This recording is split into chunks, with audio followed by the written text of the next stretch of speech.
اور جو ساری چیزیں استعمال کرتے ہیں کھانے سے لے کے پینے سے لے کے، وہ ساری چیزیں اللہ تعالیٰ کی رحمت کی وجہ سے ملتی چلی جا رہی ہیں، اور جس دن اللہ تعالیٰ نے اپنی رحمت روک لی اس دن وہ ساری چیزیں تو میرے اختیار میں ہیں ہی نہیں۔ اور اس کے بعد پھر فرمایا کہ کفار کا جو رویہ ہوتا ہے وہ آخرت کو نظر انداز کرتے ہیں، رب کی آیات سے اعراض کرتے ہیں، ان سے جب کہا جاتا ہے اس طرف آؤ تو توجہ نہیں دیتے، پھر خرچ بھی نہیں کرتے اللہ کی راہ میں، اور پھر یہ کہ قیامت کا انکار کرتے ہیں، سمجھتے ہی نہیں ہے کہ ان کو آخرکار اللہ کے پاس آنا ہے۔ اس کے بعد سورہ یاسین کا وہ اہم ترین حصہ شروع ہوتا ہے۔ ہم نے پڑھا کہ سورہ یاسین اپنے مردوں کو سناؤ، یعنی جو شخص اس وقت عالم نزا میں ہو اور یہ نظر آ رہا ہو کہ وہ اللہ کے پاس روانہ ہونے والا ہے، اسے سورہ یاسین سنائی جائے۔ کیوں سنائی جائے؟ اس کی دو وجوہات ہیں۔ ایک تو یہ کہ سورہ یاسین جو اس فرد کو سنائی جا رہی ہوگی جو اس دنیا سے جا رہا ہے، تو اس کے سامنے ایک نقشہ آ جائے گا کہ اب میں کدھر سے کدھر جا رہا ہوں۔ اور دوسری یہ کہ جو شخص پڑھ رہا ہوگا یا سنا رہا ہوگا اس کے سامنے تذکیر ہوگی کہ یہ شخص جا رہا ہے اور اس کے بعد مجھے بھی جانا ہے۔ لیکن شرط کیا ہے؟ سننے والے کو بھی اور پڑھنے والے کو بھی سمجھ تو آئے کہ کہا کیا جا رہا ہے۔ بعض اوقات یہ ہوتا ہے کہ ہمیں پتہ ہی نہیں ہے کہ ہم سے کہا کیا جا رہا ہے اور تذکیر ہو گئی۔ ابھی ہم آگے بہت ساری صورتیں مزید آئیں گی، سورہ واقعہ، سورہ ملک، ہم اس میں بھی یہ بات کریں گے کہ اللہ تعالیٰ نے جو فضیلتیں رکھی ہیں نا، وہ اس لیے رکھی ہیں کہ یہ پڑھ کے تمہیں سمجھ آئے گی، یہ پڑھ کے تمہارا عقیدہ درست ہوگا۔ یہ نہیں ہے کہ میں نے 10 دفعہ 40 دفعہ 50 دفعہ کر لیا اور مجھے معلوم ہی نہیں ہے کہ اس کے اندر مطلب کیا ہے۔ تو موت کے وقت کی جو تذکیر ہے نا، یہ مرنے والے کے لیے بھی اور زندہ کے لیے بھی ہے، اور دو طرح کے موضوعات آتے ہیں۔ پہلے یہ کہ کیا ہونے والا ہے، سور پھونکا جائے گا، چاہے وہ موت کا وقت ہو چاہے وہ سور کا وقت ہو، وقت تو حساب کا شروع ہو گیا۔ دوسری بات یہ کہ انسان پوچھے گا کس نے مجھے اٹھا کے کھڑا کر دیا، یہ کیا ہوا، یہ کون سی دنیا آ گئی، اور سب کو حاضر کر دیا جائے گا، سب موجود ہوں گے، بدلے کا وقت بس آ پہنچا ہے۔ اب سب بتائیں گے کیا کیا لے کر آئیں گے۔ جو جنتی لوگ ہیں وہ تو مزے میں ہوں گے اپنے رب کے پاس، جو مجرم ہیں ان کو چھانٹ کے الگ کر دیا جائے گا، اور یہ بھی پوچھا جائے گا کہ ہم نے تمہیں ہدایت نہیں دی تھی، کیا تمہیں پتہ نہیں تھا کہ تمہارے سامنے سب کچھ کھلا ہوا نہیں تھا؟ اور اہم ترین بات یہ ہے کہ انسان اپنے منہ سے گواہی نہیں دے سکے گا۔ اتنا لمبی تقریر میں کر سکتی ہوں میرے حق میں، اپنے آپ کو ڈیفینڈ کرنے کے لیے، اپنی تعریفیں کرنے کے لیے، اپنے ریزنز دینے کے لیے، لیکن اللہ تعالیٰ کہہ رہے ہیں نہیں، زبان نہیں۔ جہاں ضرورت ہوگی زبان کی گواہی کی وہاں لے لی جائے گی، لیکن منہ بند کر دیا جائے گا، ہاتھ سے پوچھا جائے گا کہاں استعمال ہوئے، پاؤں سے پوچھا جائے گا کہاں چلے، خود ہی اعضاء بتا دیں گے کیا کیا کرتے چلے آئے۔ اول تو اللہ تعالیٰ کو اس کی ضرورت بھی نہیں ہے، لیکن حجت پوری کرنے کے لیے میرے اعضاء ہی بتا دیں گے۔ اور اس کے بعد پھر اگلی چیز یہ کہ اللہ تعالیٰ توجہ دلاتا ہے ان حقیقتوں کی طرف جو تم دن اور رات دیکھتے ہو۔ پہلی تو یہ کہ اگر اللہ چاہے تمہاری بینائی لے لے، تم دیکھ ہی نہ سکو، تم پڑھ ہی نہ سکو، تم سوچ ہی نہ سکو۔ اس وقت جو میں اور آپ قرآن پڑھ رہے ہیں الحمدللہ، کہ ایسا ہو سکتا ہے کبھی خدا نہ خواستہ کہ مجھے یہ موقع دوبارہ نہ ملے؟ اللہ نہ کرے وہ کسی چھوٹی سی شکل میں میری آنکھ میں کوئی الرجی ہو گئی، میرے سر میں کوئی درد شروع ہو گیا، میرے ساتھ کوئی میڈیکل پرابلم شروع ہو گیا، میں اگلے سال نہ پڑھ سکوں۔ کیا اس کا چانس نہیں ہے؟ ہو سکتا ہے نا ایسا، اور ہو سکتا ہے کہ جو مہلت آج ملی ہے وہ پتہ نہیں اگلے مہینے اور اگلے سال ملے گی یا نہیں ملے گی، اور اتنی سہولت جو ابھی ہے وہ پھر ملے گی یا نہیں ملے گی۔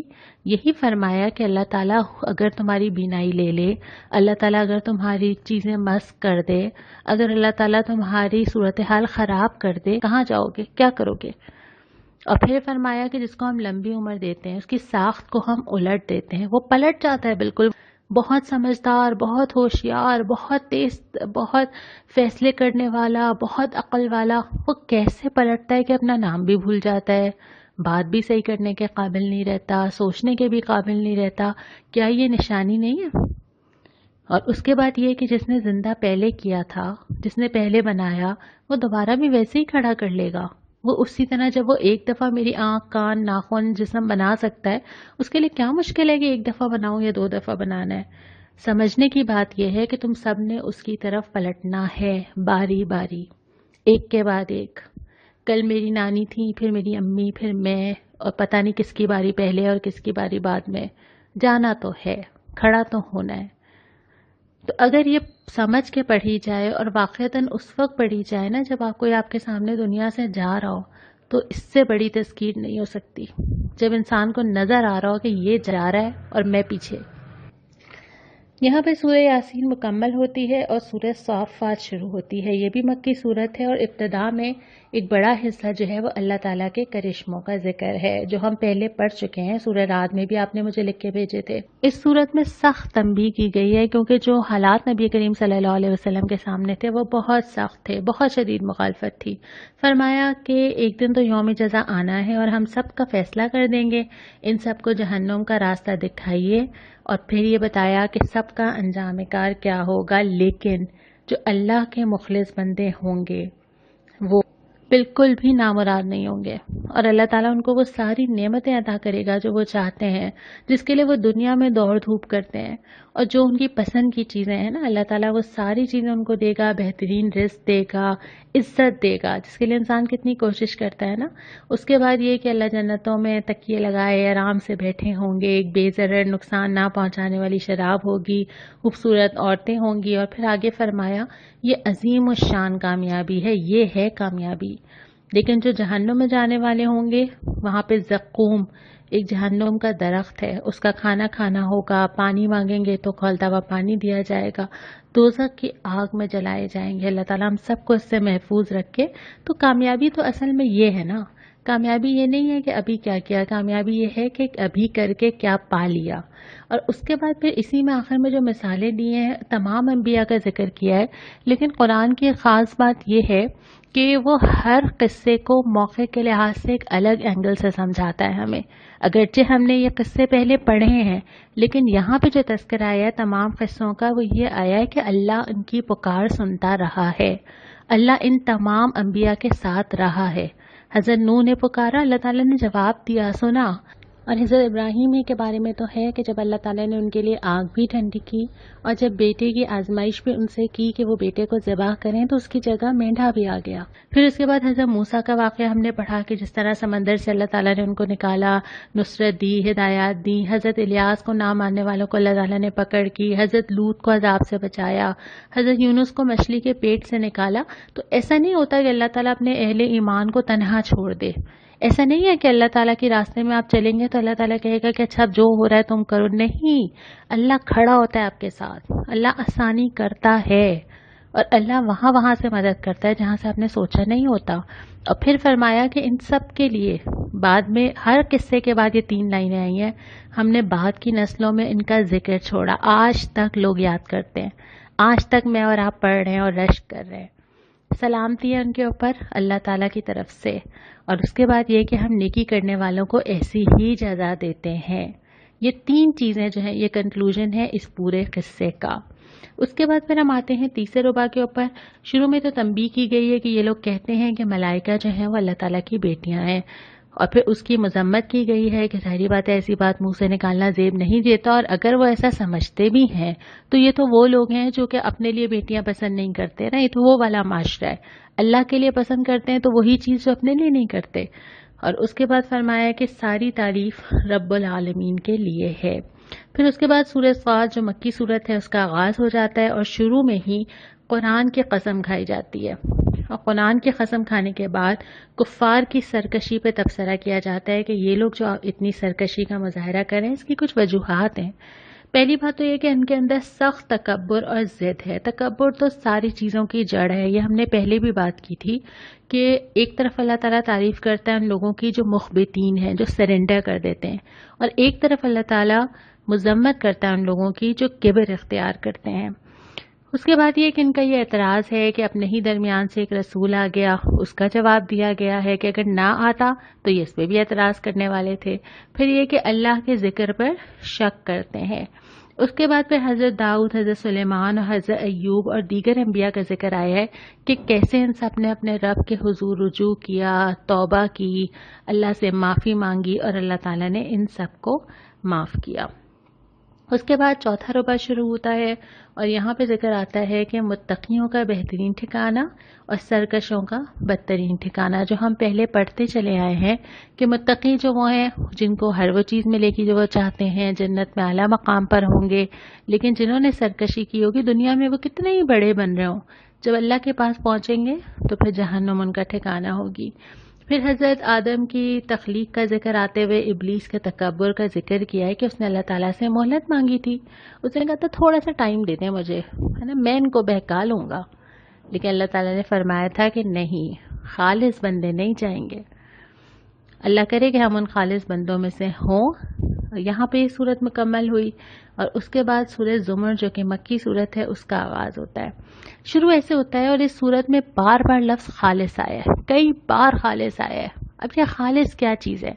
جس میں کوئی دوسرا نہ ہو، کسی دوسرے کی گنجائش نہیں ہے، نہ عقیدے میں، نہ دعا مانگنے میں، نہ عبادت کرنے میں، نہ چیزیں حاصل کرنے میں، نہ منصوبہ بندی میں، ایک اللہ کے لیے صرف، اور پھر وہ ایک اللہ کے فیصلے ہی ہر جگہ ہوں گے، کسی دوسرے کے بھی نہیں ہوں گے۔ پھر اس کے بعد ذکر کیا ہے کہ اس تک رسائی کے لیے سرپرست بنانے کی بات ہے کہ یہ لوگ کہتے ہیں کہ نہیں ہم تو اللہ کو جاننا چاہتے ہیں نا، اللہ سے دعا مانگنا چاہتے ہیں، اس لیے ہم ان کے پاس جاتے ہیں، ان کے پاس جاتے ہیں، ان کے پاس جاتے ہیں۔ فرمایا گیا کہ نہیں، اس کی ضرورت نہیں ہے، اور اگر ابھی ہم آگے اس کی آیت بھی پڑھ لیں گے۔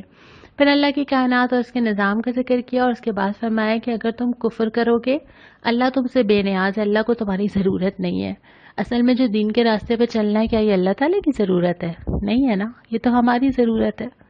اگر تم شکر کرو گے تو یہ اللہ تمہارے لیے پسند کرتا ہے، یہ رویہ اللہ کو اچھا لگتا ہے، اور شکر صرف زبانی نہیں ہے، یہ ہم نے پہلے بھی بات کی تھی کہ اللہ کی راہ میں چلنا، اللہ کی قدر کرنا، اللہ کی بات ماننا، یہ ساری چیزیں شکر میں آتی ہیں۔ اس کے بعد پھر دو طرح کے رویوں کا ذکر کیا گیا ہے، ایک تو وہ ہے جو دوسروں کو اللہ سے شریک کر لیتا ہے، برابر ٹھہرا دیتا ہے، لیکن دوسرا وہ ہے جو اللہ کے آگے سجدہ کرتا ہے، اللہ کی رحمت کی امید لگاتا ہے۔ اور پھر ذکر کیا ہے کہ اصل خسارہ کن لوگوں کو ملے گا اور اصل میں خوشخبری کن لوگوں کے لیے ہے۔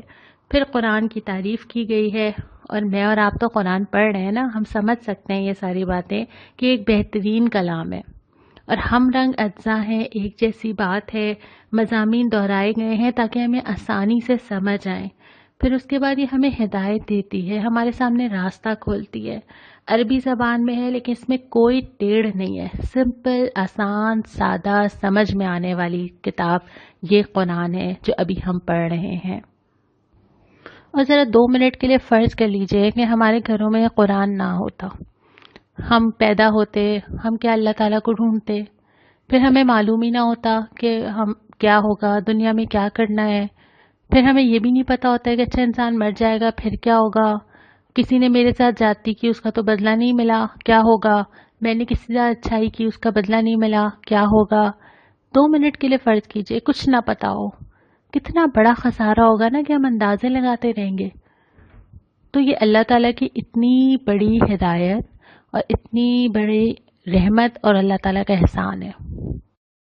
اب کتنا بد نصیب ہوگا نا وہ شخص جس نے اس سے فائدہ ہی نہیں اٹھایا، اس کو کھولا ہی نہیں۔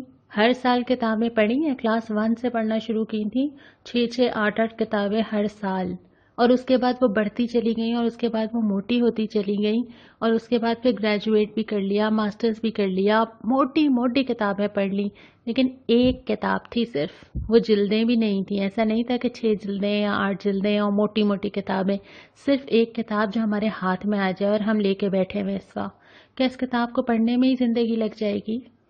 ابھی تو اس کتاب کو دوسروں تک پہنچانا تھا، اس پہ پورا عمل کرنا تھا، غیر مسلموں کو بھی پہنچانا تھا، جو بھٹکے ہوئے راستے سے ان کو بھی پہنچانا تھا، لیکن وہ کتاب لے کے تو میں نے ہی زندگی گزار دی، تو وہ آگے کیسے جائے گی؟ تو اس سے بڑی ناقدری تو اس کتاب کی نہیں ہو سکتی نا، کہ ہم اس کتاب کو وہ اہمیت ہی نہ دیں، وہ قدر ہی نہ کریں جس کو اللہ تعالیٰ کہہ رہے ہیں اللہ کی اتنی بڑی رحمت ہے جو اللہ نے تمہیں یہ ہدایت صاف صاف لکھی ہوئی دے دی ہے۔ اور اس کے بعد پھر جو سوال مجھے آپ سے کرنا ہے وہ یہ ہے کہ سورہ زمر میں جو بھی میں نے آپ سے ذکر کیا تھا کہ سورہ زمر میں اصل خسارہ کس چیز کو کہا گیا ہے اور کس کو خوشخبری دی گئی ہے۔ آپ سورہ زمر دیکھیں گے، چھوٹی سی صورت ہے، انشاءاللہ آپ کو آسانی سے مل جائے گی، اور اس پہ بات ہم انشاءاللہ تعالیٰ کل کریں گے۔ آج کی جو دعا ہے، ایک تو سورہ صاد میں دعا آئی ہے، اس کے علاوہ سورہ صافات کی آیات ہیں جس کو مجلس کے خاتمے کی دعا بھی کہا جاتا ہے، تو انہی آیات پہ ہم اختتام کرتے ہیں۔ سبحان ربک رب العزت عما یصفون وسلام علی المرسلین والحمد للہ رب العالمین۔ کل ہم پارہ نمبر 24 کا آغاز کریں گے۔ السلام علیکم ورحمۃ اللہ۔